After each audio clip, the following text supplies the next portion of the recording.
Frank in Hampton. I know that you have talked about this before, but I hear different answers from everyone I ask.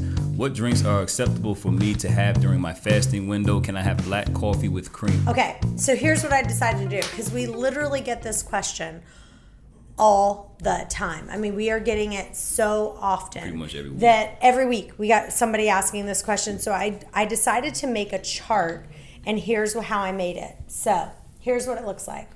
So I said I divided it into 4 different categories. One is clean. This is your fasting completely clean. Then this is kind of okay. It's not my favorite. I don't love it, but I'll take it.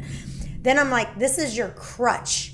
I call it my crutch list, where I say, look, if you say I can't do it without this, this is the only way I can do intermittent fasting, fine, get a crutch. On your bad days. And then here, another list of like no for everything else, right?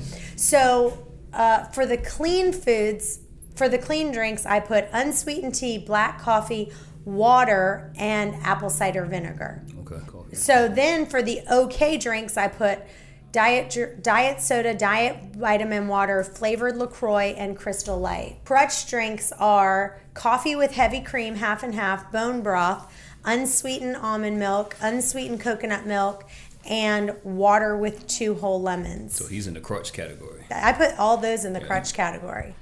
And I put for no alcohol, milk, fruit juice, and coconut water.